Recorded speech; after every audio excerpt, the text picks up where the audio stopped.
ऐसी स्त्री कौन हुई जिसका विवाह अजन्मा पति से हुआ था। जय श्री कृष्ण बंधुओं, स्वागत है आपका एक बार फिर से हमारे अध्यात्म गुरु यूट्यूब चैनल में। दोस्तों, आज की कथा बहुत रहस्यमयी है। जो यह कथा हमने पद्म पुराण से लिया है। इस कथा में आप जानेंगे कि ऐसी कौन सी स्त्री हुई, ऐसी कौन सी देवी हुई जिसके पति का जन्म ही नहीं हुआ था, यानी जिसका पति अजन्मा था, और फिर भी उस देवी का विवाह अजन्मा पति के साथ कैसे हो गया। बंधुओं, यह सुनकर आप हैरान हो जाएंगे, परंतु इसमें हैरान होने वाली कोई बात नहीं है, थोड़ा समझने वाली बात है। तो जानते हैं उस स्त्री का नाम, यानी उस देवी का नाम जिसका विवाह अजन्मा पति के साथ हुआ था। तो बने रहे हमारे वीडियो के अंत तक। और यदि हमारे चैनल पर आप नए मेहमान दर्शक बनकर आए हैं तो आपसे निवेदन है कि हमारे इस चैनल को सब्सक्राइब कर लेना और घंटी वाला निशान अवश्य दबा देना, क्योंकि आपका एक सब्सक्राइब हमारे लिए बहुत महत्व रखता है। आइए ज़्यादा विलंब ना करते हुए इस रहस्यमयी कथा पर ध्यान देते हैं। बंधुओं, एक समय की बात है कि जिस समय पर्वतों के राजा हिमांचल के यहाँ माता पार्वती का जन्म हुआ था, तो देवर्षि नारद पर्वतों के राजा हिमांचल के यहाँ गए। राजा हिमांचल ने देवर्षि नारद का बहुत ही आदर सम्मान सत्कार करके स्वागत किया और उनको एक ऊंचे आसन पर बिठाया। तभी राजा हिमांचल की रानी मैना मुनि के दर्शन करने के लिए महल में आई। वे लज्जा और प्रेम के भार से झुकी हुई थी। उनके पीछे पीछे उनकी कन्या भी आ रही थी। देवर्षि नारद तेज की राशि जान पड़ते थे। उन्हें देखकर शैल पत्नी ने प्रणाम किया। उस समय उनका मुख आंचल से ढका हुआ था और कमल के समान शोभा पाने वाले दोनों हाथ जुड़े हुए थे। अमित तेजस्वी देवर्षि नारद महाभागा मैना को देखकर अपने अमृतमय आशीर्वादों से उन्हें प्रसन्न किया। उस समय गिरिराज कुमारी उमा अद्भुत रूप वाले नारद मुनि की ओर चकित चित्त से देख रही थी। देवर्षि नारद स्नेहमयी वाणी से बोलते हैं, बेटी यहाँ आओ। उनके इस प्रकार बुलाने पर उमा पिता के गले में बाहें डालकर उनकी गोद में बैठ गई। तब उनकी माता ने कहा, बेटी देवर्षि नारद को प्रणाम करो। उमा ने ऐसा ही किया।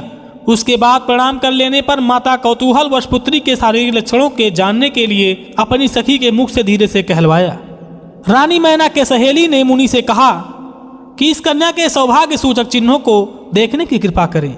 मैना की सखी से प्रेरित होकर महाभाग मुनिवर नारद जी मुस्कुराते हुए बोले, भद्रे, इस कन्या के पति का जन्म नहीं हुआ है। यह लक्षणों से रहित है। इसका एक सदा हाथ उत्तान यानी सीधा रहेगा। इसके चरण व्यभिचारी लक्षणों से युक्त हैं, किंतु उनकी कांति बड़ी सुंदर है। यही इसका भविष्य फल है। नारद जी की यह बात सुनकर हिमवान भय से घबरा उठे। उनका धैर्य जाता रहा। वे आंसू बहाते हुए गदगद स्वर से बोले, अत्यंत दोषों से भरे हुए संसार की गति दुर्विज्ञ है। उसका ज्ञान होना कठिन है।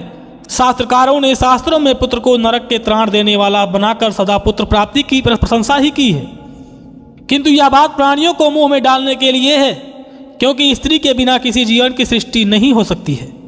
परंतु स्त्री जा स्वभाव से ही दीन दयनीय है। शास्त्रों में महान फलदायक वचन अनेकों बार निसंदेह रूप से दोहराया गया है कि शुभ लक्षणों से उत्पन्न सुशीला कन्या 10 पुत्रों के समान है, किंतु आपने मेरी कन्या के शरीर में केवल दोषों का ही संग्रह बताया है। ओह, यह बात सुनकर मुझ पर मोह छा गया है। मैं सूख गया हूँ। मुझे बड़ी भारी ग्लानि और विषाद हो रहा है। हे मुनि, मुझ पर अनुग्रह करके इस कन्या संबंधी दुख का निवारण कीजिए।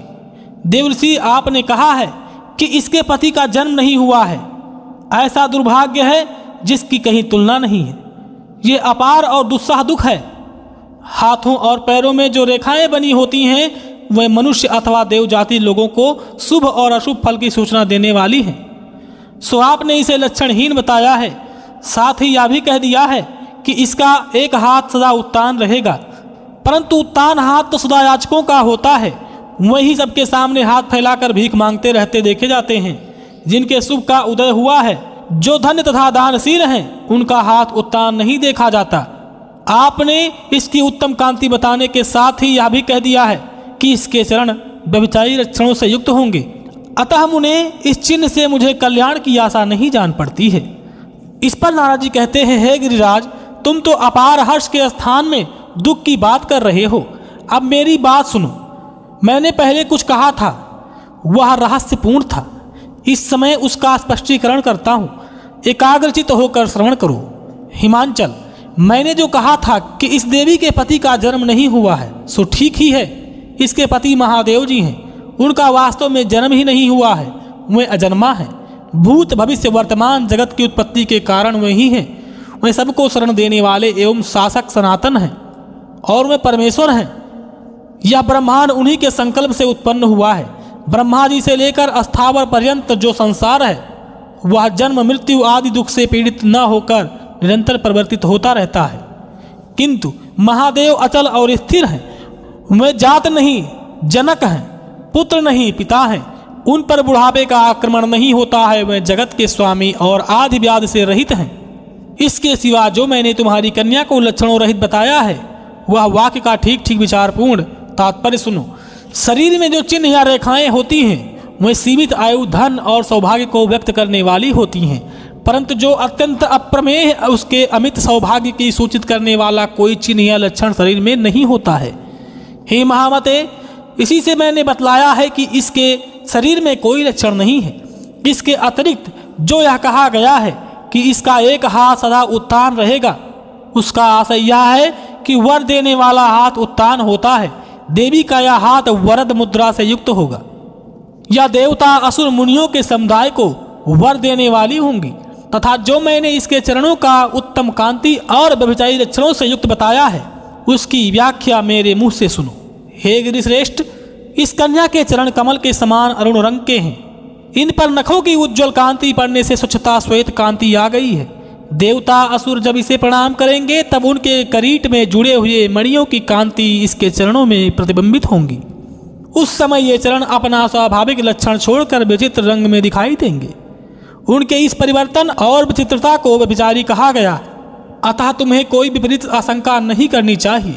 हे महीध्वर, यह जगत का भरण पोषण करने वाले वृषभध्वज महादेव की पत्नी है।